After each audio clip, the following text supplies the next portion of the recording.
What's up, everybody? Michael Album here from the Remote Real Estate Investor. And today I'm joined by my co host. Tom Schneider.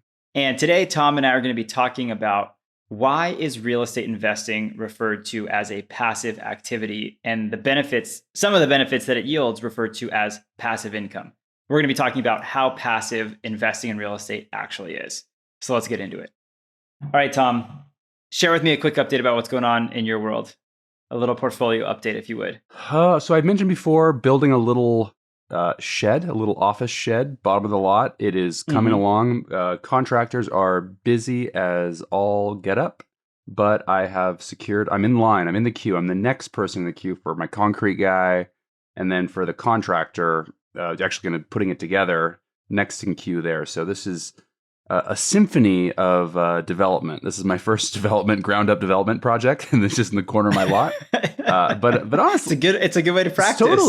Totally. I'm my own whatever project manager, whatever GM on the site, and it's timing from the materials getting ready from the company that's prefabricating the shed, to the site team that's doing the actual like concrete stuff. And at first in doing this project, I'm like, yeah, this isn't really real estate investing. But the more that I do it, the more it's like, no, these are totally muscles that, yeah, some land up development stuff. So anyways, it's going along well. That is kind of the extent of my activities as it relates to investing right now is some value add stuff at my primary residence. That's awesome, man. I wish I had done something like that before I started my total redevelopment projects. I had a goose egg experience doing that kind of stuff. So that's really cool. Well, yeah, getting it somewhere. Yeah. And yourself, Michael? So I'm in the midst of a 1031 exchange. I'm selling a value add property that I added some value to out in the Midwest, and I'm buying a couple short-term rentals via that 1031 exchange. And man, the timing of it is just like so tight. So I'm scheduled to close on the Down Lake property, the property that I'm selling, by Friday or Saturday, and then purchase the new property on Tuesday. And I timed that so I'm well within my 45-day window, but I didn't realize how tight it was actually going to be. So if the sale of mine gets pushed out a little bit, I might have to scale or slide the purchase a day or two, which I'm hoping doesn't happen, but just really trying to line everything up to be as seamless as possible. But I'm excited to get into the short-term rental space. Nice. Exciting. Juggle. That's it, man. That's it. Yeah. And timing. Yeah. Very cool. All right, so let's start picking this apart. So a lot of people have referred to real estate investing as passive investing, or real estate investing generates passive income. And I'm curious to get your thoughts around how passive you think it truly is. And is it black and white, or are there shades of gray here? Yeah, so the way that I would describe it to a friend is you can get to the point where it can be a pretty passive source of income. But realistically, like upfront, there's some work to do.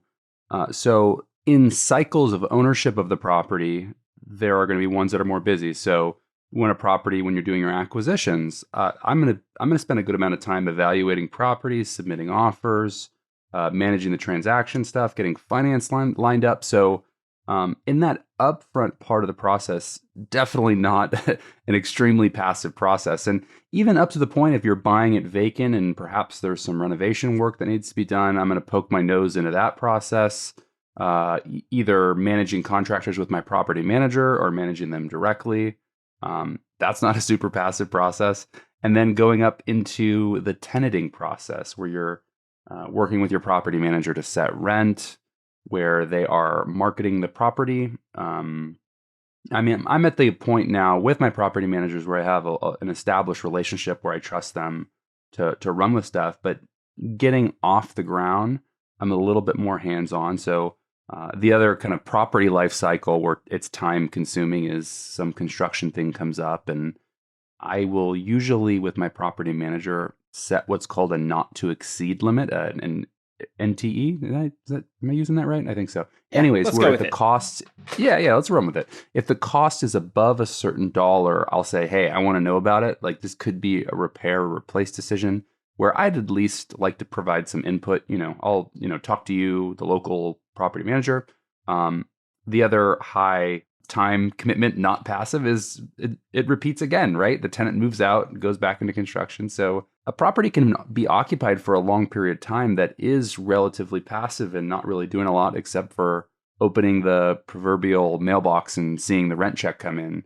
However, though, there like is a good amount of time that it's not necessarily passive. So I think it's a little bit of a misnomer, the passive term that is often applied to it, just because, especially in the upfront in some of these major milestones, you can be a little bit more involved. And as you start building your profile, go from 1 to 5 to 10 to 20, there really can be a lot more involved in it. I mean, I enjoy I enjoy it. I think it's fun, but it's definitely because by you're no sick means, in the head like me. because I'm sick in the head. The other time where it's not so passive, I'm sorry, Michael, that I'm stealing just all the fodder. I'm just a lot of gas actually. Yeah. Right now. I should never have given you my notes I before the know. show. You shouldn't. You should have spoke first all the points and then said, "All right, Tom, anything else?" The other pretty time consuming event is tax time, and I think I've complained about this before on where you're collecting all these different documents and passing them on to your CPA. You're collecting your 1099 from your property manager, your 1098 from your mortgage if you have a mortgage, and all these other documents. So that can be a little bit time consuming. But where I'm at right now, I don't spend a whole lot of time in that. I have a portfolio that's been humming along for a while. So, and I'm not necessarily doing acquisitions. I'm doing land up development on my own personal primary. So, all right, Michael, I'll stop stealing all the points that we talked about before the episode. So go ahead, Michael. That was great. You covered everything. Episode done. Thank you. Thank you. Just real quick plug, something that you mentioned around tax time is if someone is using Stessa, they'll likely have a much easier time come tax time because so many of those documents can be housed there and then sent directly over to their CPAs. But I think you nailed it. I think that's definitely a misnomer calling it passive income for all the reasons you mentioned. And I'll just kind of share an anecdote from when I started investing, because I think it's a very common way that people get started investing. So I started buying very turnkey single family homes in Southern California. And so the first one I bought was relatively new build. It was a couple of years old and was turnkey, ready for a tenant. So we got a tenant in place. And then I was freaking out until we actually got that tenant in place, which took about a month just because of the timing of when I bought the property. And so once we got a tenant in place, I was very hands-on with my property manager, trying to keep tabs on everything that was going on because I didn't know any better. After a couple months of that, it was for all intents and purposes, it was very passive. I mean, the property didn't need any work. The tenant was placed and it was just one single property. So there wasn't a whole lot for me to actually do. Now I would keep tabs on what the property manager would send over her reports every month and see, okay, what were the expenses, and plug that into my spreadsheet and see how close was I in guesstimating what my pro forma was going to be. So I'd spend 20 minutes a month just checking up on things, reviewing the reports. Then I added a second property to the mix, and that was new construction, brand new build. So very similarly, there just wasn't a whole lot of stuff going on with that. And so it was the same property manager in the same market. So now I just had two properties on that monthly report as opposed to one. So, okay, I spent 25 minutes reviewing that once a month. Then I added a third property, and that was my first out-of-state investment. And so that was a couple duplexes. And very similarly, it was fairly turnkey, fairly new builds, about 10 years old. And so already tenants in place, there just wasn't a whole lot for me to do in terms of being an active manager or managing the manager, so to speak. Because I had property managers for all of these. And that was kind of the case for a lot of my investing. And so the more turnkey I think you buy, oftentimes the easier it is from the ownership and operational side of things. And there's really not a whole lot to do, so to speak, other than make sure things aren't going off the rails. It wasn't until I started getting really heavily invested in value add projects that I was having to manage a lot of what you were mentioning with your shed, is managing contractors, keeping tabs of, okay, who's doing what and when, and keeping tabs on your property managers because they're much more involved with that process on a day-to-day basis than I am. But getting update reports, checking in, seeing what happened, what work scheduled, and make sure things are actually getting done, and then following up and seeing what things are renting for, or how soon are they getting rented, this kind of a thing. So because that's been my life up to my eyeballs for the last 3, 4, 5 years, it's just been a lot. I've been much busier in that capacity. But now that things are starting to slow down from a project standpoint, it's definitely becoming more passive. Yeah. And I have a fourplex that I've talked about on previous episodes and took that down to the studs, brand new build essentially. And that is very much humming along because there's not a whole lot that occurs on that property, knock on wood. So I talked to my manager about getting it pre-leased and pre-marketed and what the rent should be and how we're going to push rents and this kind of a thing. But that's only when the leases come due. So 4 times a year for those 4 units. So from that perspective, it can be very, very passive. It's just a great kind of great point in that. I think there always is going to be some time constraints kind of based where where the property is, but there is a little bit of a menu of how not passive or by the type of property, the condition of the property. So depending on what type of investment that you're looking for, for me, looking for a property, maybe turnkey, maybe some light work that needs to be done, but ultimately, a minimal time investment beyond those major kind of events, acquisitions, turns, versus you, where I have an appetite for a little bit more stuff and up to your eyeballs at points and times. But I mean, like life, there's ebbs and flows of.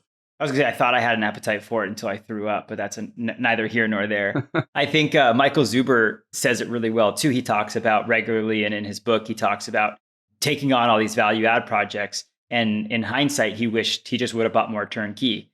And so, like you mentioned, you could really dial it up or down how much time and involvement you want to have, but you'll either pay for it or receive a discount. And so I think a lot of people end up buying properties on the cheaper end of the spectrum in given markets that probably do need work, but expect it to have the same time requirement as a turnkey property. And I just think that's a very big misalignment of expectations. So you really need to understand, what does this type of property, what does this class of property look like in terms of my time requirement, in terms of capital requirement? Because I think people often knock turnkey investments. Oh, all the equity's already been sucked out. Yeah, but if someone doesn't have the time to go manage it or deal with the headaches or deal with the projects that are needed, like, I think it can be a really great avenue for people. And so that's, I think, one of the beauties of real estate is you have this broad spectrum, and depending on who you are and where you're looking to go, there's likely something for you. Yeah. And the other, thing about these, massive project type properties, kind of against people who say, oh, all the value's already been sucked out for these properties that are already in good shape. The concept of beta, where in taking on a project that has a property that has a big project, sometimes those costs can go over, and you can, end up buying this property that you're thinking you're going to squeeze out some extra value, but instead you're actually just squeezing a bunch of extra work, and then your costs are going over. I mean, it's really easy to look at these projects with some pink rosy glasses, and thinking that you're getting some extra value, but when in fact you're like just doing more work, and materials costs are up. Oh, your contractor's timing, so it's vacant for longer. I don't think that's really the purpose of this episode. So, to expunge upon or talk about the value of some slightly more turnkey properties, but that's where it ended up. That's where it ended up. I mean, case in point, like Exhibit A, myself, that fourplex I was talking about, as we got into the property, started taking off the sheetrock, my contractor called me. He goes, "Look, Michael, the electrical and plumbing is all done very poorly. So this needs all new electrical and all new plumbing throughout." That wasn't in the scope of the project. So that's $40,000 that was not accounted for like that. And you pay for it now, pay for it later kind of a thing. So absolutely. I think big risk, big reward potential, but also big risk for things to go sideways and get over your head and over your skis fairly quickly. Yeah. And less passive. Back to the original topic. So now kind of getting through some of the other asset classes, I'm fortunate enough to own a couple double net and triple net lease properties. And if anyone doesn't know what that is, I highly encourage you to go check it out. You can Google it. It's abbreviated NN to capital or NNN for double net and triple net lease respectively. That is about as passive as you can get, in my opinion, with still being a direct owner. Now, you can go invest in syndications or funds or crowdfunding and any of that kind of stuff, which is truly passive. I mean, it's like stock market investing.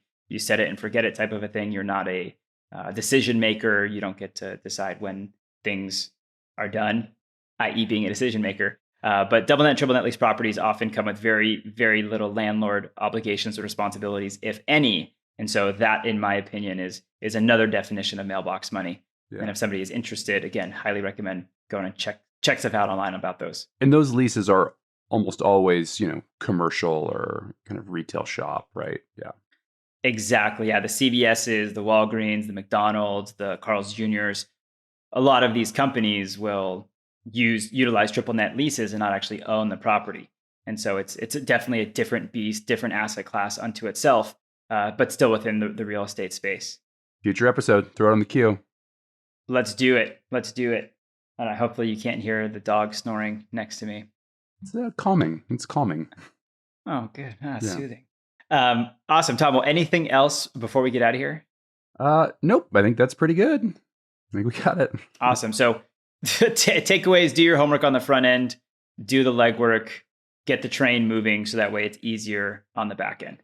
So, all right, everybody, that was our episode. Thanks, Tom. Always a pleasure to riff on these with you. If you like the episode, feel free to leave us a rating or review wherever it is you listen to your podcast. We look forward to seeing you on the next one. Happy investing. Happy investing.